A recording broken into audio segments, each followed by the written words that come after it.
Hey guys, Furum here, and today I'm going to be showing you the Lamborghini Gallardo at 2 stars in multiplayer in Asphalt 9. Thank you to Swagman for these races. Please consider subscribing if you haven't already, and enjoy the video. So he has his at 2 stars. This is what I believe a lot of people probably got it at by buying the Legend Pass, because this is the only way that you can actually obtain the Gallardo. You had to purchase the Lamborghini Season Pass for $10, I think it was, and then if you went through it and got enough tiers done, you would get this car up to 2 stars. Also, packs came out for this car, but you could only purchase them if you already had owned this car. So yeah, the only way to get it was through those legend packs. That is why I do not have the car, because it is one that you literally have to spend money to get, the very definition of a pay-to-win car, which I am not planning to do. All of the races in this video were recorded in Silver League. You have to keep in mind that although this is a very high-end C-class car, it is only at 2 stars. So it's probably not as good right now as something like the Pininfarina or Acura, or especially the Vencer and Aranera, stuff like that. But still, in this race, Swagman is facing a Pininfarina, a Alfieri, and a couple of Vipers, and is beating all of them by quite a good bit. At lower stars, it appears that this car is fairly average to drive. It has decent speed for Class C, still not as good as the likes of the Vencer and Aranera, and seems to drift and handle pretty well too. The acceleration and nitro efficiency are not the best, but they're certainly adequate for Silver League, which is where I can imagine most people who get this car will probably play it in.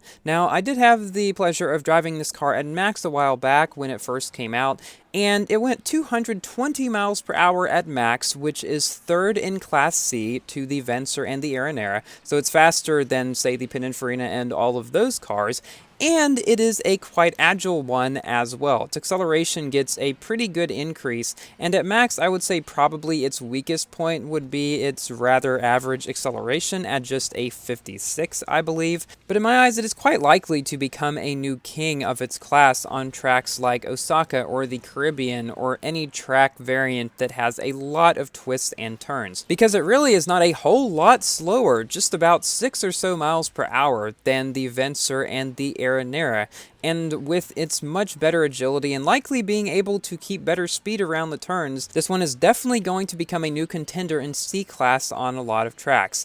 Now, the thing is though, I don't think that nearly as many people are going to have this car as have the Vencer or Aranera. Now, I know that the Legend Pass is not very expensive, it's only $10, which honestly I might consider purchasing myself if I weren't having a principle of just spending no money on the game, because I want to see what I can do all without that, because I know there's a lot of people that want to do that as well. But I know that a lot of the top players did buy this, and that's fine. I have nothing against that at all. I'm just thinking we're probably not going to see as much of this car at its peak performance as we would if it was just given out in a normal manner like the Aranera and the Vencer have been. I mean, those cars, most of the top players have at max at this point. So I can imagine what's probably going to happen whenever we get an event for C-Class where you can drive this car as well as the Vencer or Aranera, is there's mostly going to be those two latter cars, but there's going to be some people with this one that just crush the leaderboards, but we'll have to see. I'm not too concerned about not getting this car, given that I have the Vencer and the Aranera at max, but there is one reason why I think a lot of people are upset that they're not able to get this car without spending money, more than just, well, the car itself. Because this car was the final stage in the Xi'an event before you got to the Xi'an days. And the thing is, you can't unlock those days without having this car, unless you have like all of the other cars maxed and you can do all of the star requirements on those. I think it's possible to do it at that point, but like then you'd have to have the Turzo maxed and the SC18 maxed as well, stuff like that. Pretty unrealistic things. So pretty much if you don't have this car, you're not going to get to the end of the Xi'an event. And to me, that is just extremely annoying. I don't know if GameLoft intended that. I wouldn't have put it past them to intend something like that for this to be a paywall car, but like that's really the definition of pay to win at this point. I am sincerely hoping that they don't do something like this again, because back with the Porsche season where the Taycan was the car, I mean, that wasn't all that big of a deal. Yes, the Taycan was a very good car on a lot of tracks for Class D, but it wasn't really required in order to get anything anything else. So pretty much if you didn't want to spend $10 on it, you just didn't, and you still have a bunch of good D-Class cars, and you don't really have to worry about it, and you'll probably never think about it again, because I'm not sure that those cars will come back except in pay-to-win methods, or else people would just realize, hey, this car that normally costs $10 right now, I can just wait a few months and get it normally. See, I don't think Gameloft is probably going to do that. So I'm hoping they go back to what they did with the Porsche event. Just have it an extra car, a bonus, nice one that people who want to spend money on the game can get. But don't force people to buy it if they want to get other cars in the game as well. I really do not think that is fair, and that is really the most pay-to-win thing that Gameloft has done at this point in Asphalt 9. So that is my 2 cents on this matter, something I'd been thinking about for a while with this, but I don't think I'd ever said it entirely in a video before. But one thing I have said in a video before is that at 33,000 subscribers, I will be uploading my 7th Asphalt music video, my 4th Asphalt 9 one, and we're only just over 200 subscribers away, so be sure to subscribe if you would like to see that sooner. In this race, Swagman is facing a couple of 4-star Pininfarinas, which should make a pretty good challenge for this car. So, currently in the SC18 event, we've gotten the first of the 6 final rounds. Yes, there's not 5 like in most of them, but there's not 7 like with the ESCO, there's 6, right in the middle. I haven't done any official run in it yet because, again, I always like to wait toward close to the end of the time as far as I can so that I don't give people an incentive to beat my time.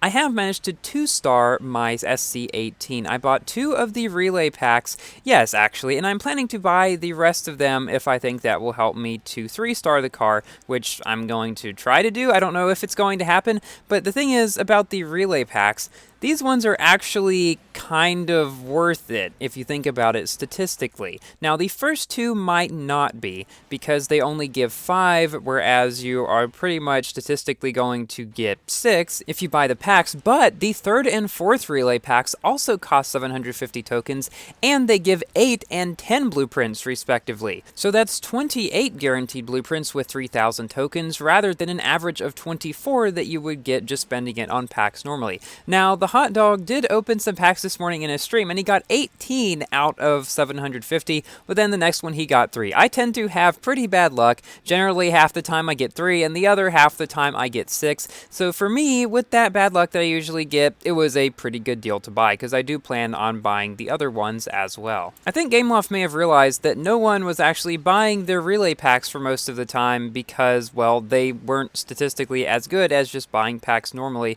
So it seems like they've rectified that a little bit, and this is really one of the first times that I can actually recommend to buy them. I have been placed into Tier 2 in the Grand Prix, along with the Hot Dog actually, as well as some other players that are quite good that I know. I wonder if I just barely missed out on Tier 1, since some of these people I think I might have seen in Tier 1 before. But most likely, since I'm not expecting to be able to star up my SC18 very much, possibly only 2 stars, hopefully to 3 if I can, but definitely not beyond that. Tier 2, although it does not give as many keys out, only 5 instead of 9, should actually be easier competition to get the key guaranteed. I mean, take both of the Porsche Grand Prix that we've done so far, for example. In the Cayman Grand Prix, I think it was, I ended up in Tier 2. That one, I probably could have won the car with just 2 stars, but I decided to upgrade it to 3 just in case, and I ended up at number 1 position in the Grand Prix. That's the only number 1 I've gotten in a Grand Prix.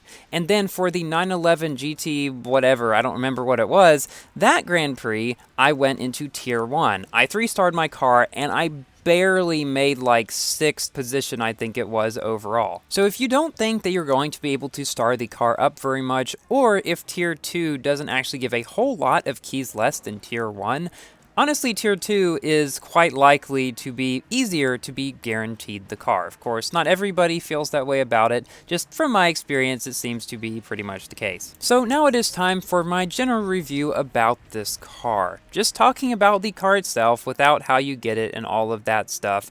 It's a good car, definitely one of the best cars in Class C, and probably the king on a few tracks, the twistier ones, if people are able to get it maxed, which I'm sure that a couple people probably have done given the packs came out for it. There's always those few people that do, but most people probably aren't going to get it there. So, is it worth buying the Legend Pass to get this car? For a lot of people, probably not. I mean, if you have the Vencer and the Aranera and the Pininfarina and all those cars already maxed, this one really isn't going to do a whole lot for you that those cars can't. But if, say, you really want to get to the end of the Sian event and stuff like that, well, then this car is one that you're going to want to think about. So I would say that this is probably a better idea to go for than the Porsche one, which wasn't a particularly useful car, and its top speed could only be gotten to with perfect nitro and didn't even have very long-lasting nitro. So this one's at least a better deal, I think. Thank you all for watching. Please like the video if you have enjoyed, and thank you to Swagman for these races. And please consider subscribing for more Asphalt and other games content, and I will see you in my next video. Goodbye!